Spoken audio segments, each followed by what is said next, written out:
What's going on, guys? So I've been working all day on the Mustang here, and another day of working on it for many hours and feeling like there's like no progress, just because like these little things that like aren't exciting, like putting an engine in, just seem to take the longest.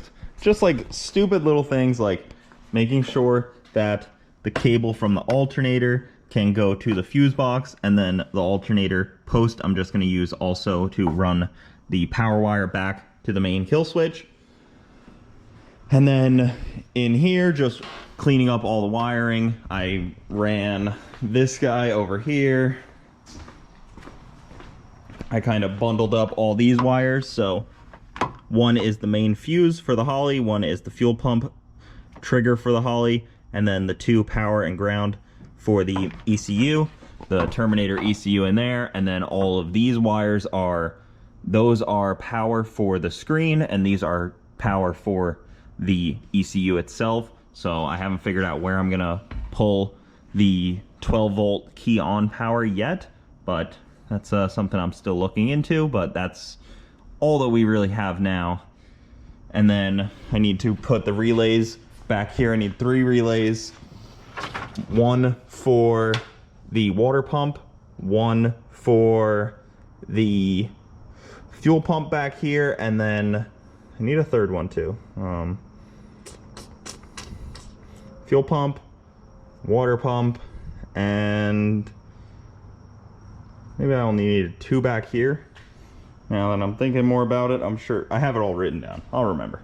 But relays back there I need to make, and then I also need to run another wire back for the water pump trigger from the ECU, and then I need to put another relay up here, probably right here or something, for the trigger for the fans, and then we can be good with that. Need the fan trigger and the water pump trigger basically from the ECU.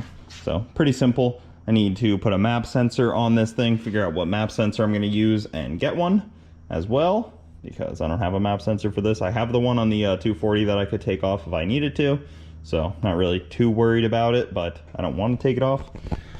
I have a lot of parts on that car that I could take if I kind of get more into a pinch as the time kind of gets closer and closer, but I really don't want to ever take parts off of another car to make one car work.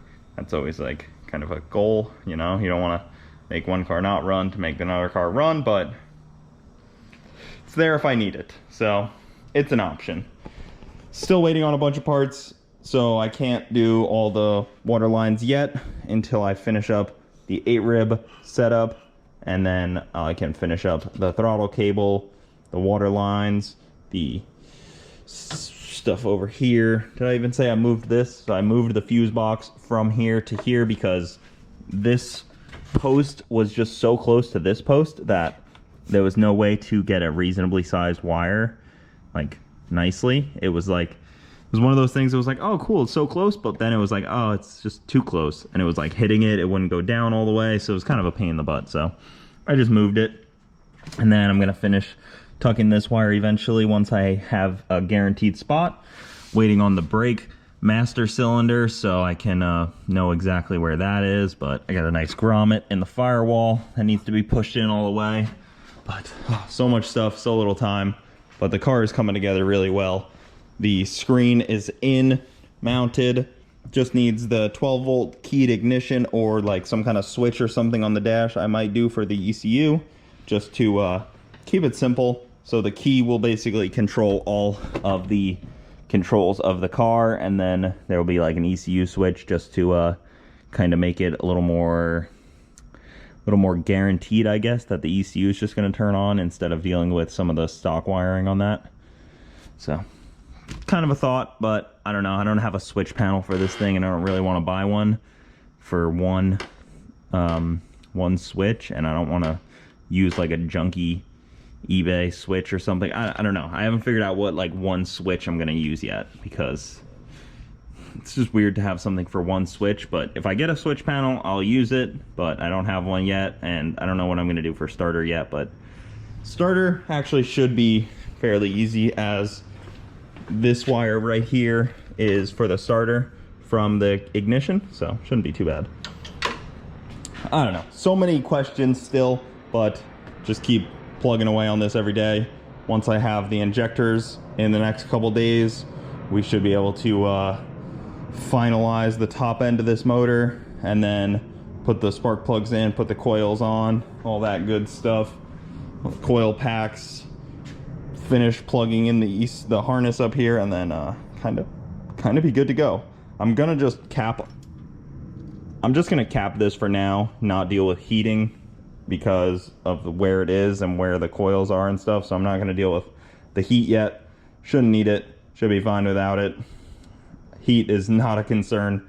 Same with AC. AC is not my biggest concern yet, but it's definitely a concern. I would just need 2 AC lines from here. All right, guys, it's a good day. We got the big M box. Everybody knows it. Motion Raceworks, freaking awesome company. They have a lot of custom parts. They sell a lot of really good parts from all over. Everything that they sell is very well tested, tried and true products. I got a lot of stuff in here from them. Let's give it a look. You guys know Motion Raceworks has been helping me out on all of my cars. This car is a bunch of Motion Raceworks stuff. 240 does, and now Chip is also getting a lot of stuff. Yeah, you guys know.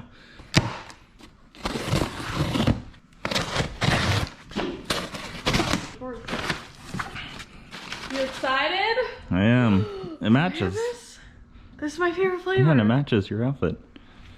You got the, what flavor is that? Blueberry? Raspberry. There's a sticker. 2 stickers. Oh, Prika. Prika. Hey, thank you, Prika. Love you, Prika. What a good guy. Appreciate you, Prika. Nice. This one is probably brakes. So brake line stuff. Look at how nicely they package everything. Yeah, I mean, you gotta give that That's a awesome. look. Just look at that. Everything very well done. Look at how satisfying that looks. Yeah, that's really awesome. Motion for the win. Mm-hmm. Oh, a cherry one. I like blue raspberry better. Fuel lines and transmission cooler lines. AN stuff.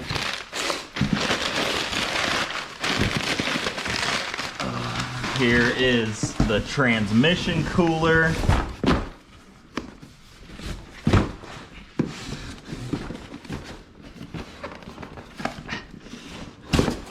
Check something. So one of the cool things too about when you order the transmission cooler from Motion versus like a different company is you get the fittings included. Nice. Well, the fittings are, they make sure you buy them along with it and you buy the right fittings and stuff, which makes it a lot easier than buying from like a different company where you'd have to kind of piece it together. So transmission cooler, probably mount this like in the grill or something maybe, I don't know. Sweet. Figure that out. Like how I just like wave the knife around. Yeah, you need to stand clear. Fuel regulator, fuel. This is the regulator, and then 2 filters. And then here's the brake booster delete kit. Here is the, look at that. Nice. See how it's all cut up too in the top, like how they it's like individually split. package everything. Yeah. This is all the LSA steam vent kit. So this is really cool too. This makes it really easy to do your steam vent stuff. They have fuel pump fittings, everything's labeled. Magna fuel fittings, all the fittings for the fuel line and the transmission line. And then the brake master. So like when you push, like there's a rod that comes out of here and then it goes to the brake pedal. And then when you push the brakes, it pushes fluid into the fluid. Into the brakes. Yeah, into the brakes. That's what I'm trying to get. Those are the words. My brain was basically just... You have been having a hard time speaking the English language today. The English language is a tough one. Listen, it's the only language I know and I struggle with it immensely. It's not an easy life out here. All right, so first part is all on. I just got the steam vent kit, kind of, it's like 99% done. I gotta tighten up this one and these 4, and then gotta put the line that's gonna go here, but I don't exactly know where that's gonna go yet. And I definitely have to cut the hood a little bit more. Kind of knew that was coming. I actually fully knew that was probably coming, but just gonna notch it a little bit, and there's gonna be like a line.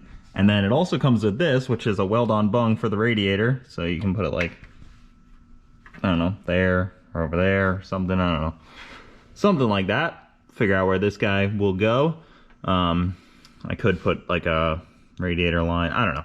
Something, figure out where this thing will go, but gonna move on from this, now that that part's on, and move on to the brakes. The brakes are a big one. I'm gonna try to do the front brakes and get those figured out and done. And then once the rear brakes come, I can run to the back, and I guess I could run all the way to the back to where they're gonna tee off onto the rear diff. Yeah, so I'll do that, figure this stuff out. Okay, next up is the master cylinder. So we got the Strange master cylinder, the full motion kit, comes with the brake lines, comes with the soft lines for the diff, and like to the diff, because you have to obviously have a soft line because your diff goes up and down. So you have to have that for the rear end, and then you have to have them that goes to the front brakes, and then the rear brakes. Makes it really easy. All the stuff you need, and then the proportioning valve that also has the switch for the brake lights in it. So if you're wiring a car fully front to back, you just put the switch in there. And I think we will have to do that on this car, because the way that the brakes worked are not going to work the same way.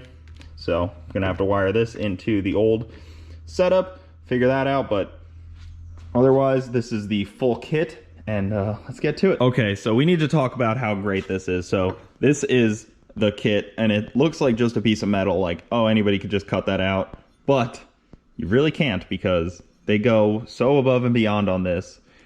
And looking at it at first, you're probably like, oh man, it's through bolted through the firewalls. Somebody else is gonna have to be in the engine bay and tighten them, but not with this stuff, because they threaded those holes right there, so these bolts aren't just dropped in there, so you don't have to deal with that.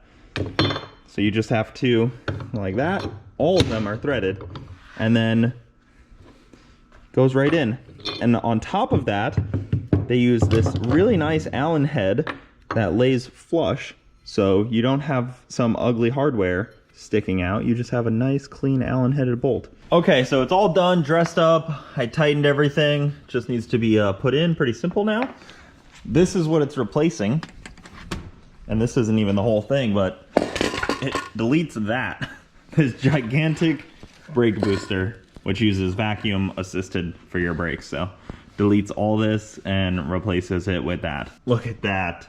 Oh man, manual brakes just makes it look so much better. So with the way that this works is you can't use the stock location that the pin goes in, or bolt, now, because first off, it's not big enough, and second off, you got to go higher. So figured out where it has to go, which is like right there. I figured it out in the car and mark this. Now I have to drill a hole so I can bolt it into there. As you can see, I got the air saw, zip tool air saw. I have the cutoff wheel. I had to even take the safety off of it because I couldn't get into a tight enough area. I have my little hacksaw, and I have been freaking cutting this car up trying to figure out a spot for this transmission cooler. A lot of people put them in the back, like under somewhere, but I just really didn't like the idea of that. I didn't think that, well, not just that, I just did not have space back there. There's no room anywhere under there, so I wanted to put it in the front. That's where it's always been on the Camaro. I have the exact same trans cooler right there in the front, facing that way, but I don't know if it makes much of a difference when you have this kind of airflow. Camaro had a perfect spot for it, very easy, plenty of room, easy to get to the lines and stuff. This car, a little shorter in the nose, So had to do some cutting. I cut this plastic out, which isn't really needed. And then I cut part of the core support out, all that. But a wise man once told me, if you do not need it, you delete it. I don't know if he'd want to be called a wise man, maybe just a redneck with a cutoff wheel in a garage. Regardless, if you do not need it, you delete it. Well, it's the morning again. I was working until like midnight last night, just trying to get some stuff done and figured out, but I'm in a good position. This morning, woke up, ordered the drive shaft, finally. So local company makes them, and I'll be able to pick that up in like 3 days, 4 days, something like that. So it'll be good there. We can finally connect the drive line. That takes one more stress off my back. The less things that I'm waiting on, the better. I showed you guys where I put the trans cooler. It's up there. I need to measure for the lines. You can see those. That's where the lines have to go to. So I'm gonna go 290s and then back. Started to mess with the brake line stuff too, just to figure out how it's gonna go like that. And then I'm gonna have to make the brake lines from the master, come down, go here, down, under here, up, back over. All right, so I just made this line right here. It's basically just the 290s that are gonna be on the transmission cooler side, but I put them on either side of the line. So to make my life a little easier, I'm just gonna screw both of these in, run these the stretch of the way where I wanna go, find out exactly where they need to go to, and cut this thing to length and just kind of save the little excess piece. All right, well, that's a beautiful sight. Look at that. So it comes around nice and tight up here, nice and far away from where the wheel will full lock turn to. You can't really hit that. I need to get like that so it's flat. And then comes through over here in between the motor mount. And then I put this bolt in with a lock nut to keep it away from the flywheel, flex plate, and away from the header, and then it'll go up, but I have to pull the header off anyways to finish kind of touching this up a little bit. And then also the starter needs to go in, and it makes it a lot easier wiring and starter without the header in. So I'm gonna pull that out again, and then also put the make sure that the O2 can go in and stuff. It's pretty tight. I don't know, we'll see. Okay, so next, brake lines. So I need to first do the proportioning valve, and I want to put that like right here, something like that. And then it needs to go rear in here and front in there, and then everything comes out there. So needs to be kind of like there. So I need to go around, up, and in for the rear end. I don't know if there's a front and a rear on this. That'll look. I don't think so. So first step, flare one end of this and then start bending it up. Man, well, here is the next step right here. I'll grab a flashlight. You guys can see. Doesn't look beautiful because a lot of it is bent kind of by hand, but that's how it has to be. Is comes out, makes a hard turn, comes up, does a little loop, and then goes in. I didn't do a loop on the Camaro's ones, but I've always seen people do a loop, so I don't know. I guess that's a good way to do it. Could probably get like a pipe and bend it nicer, but honestly the bend doesn't really matter as long as it flows. I crimped both ends. Well, not crimped. I flared both ends, and now it's time to do that inside one. I already did the outside one. The one in the Camaro, I've never actually like suspended in anything. It's always just been held up by brake lines. So it's always worked. The Camaro has copper brake lines, and they're a lot easier to work with. These are the stainless steel ones, and they're very difficult to work with. And I think they're like nickel plated or something. I don't know, maybe. Who knows? They're a pain in the ass. And then I have to come out 3 times on the bottom too. So really not easy. And it's a very small spot over here on the Camaro. I have this very large area to work with when I did it. So it goes like that. Not exactly beautiful, but it works. And it's worked like that for a while, but I had a lot more room where I could just kind of come over and do a little S and then go down right there. And they have been spray painted by me when I painted the engine bay because I didn't take that out. But yeah, so that's pretty much where we're at.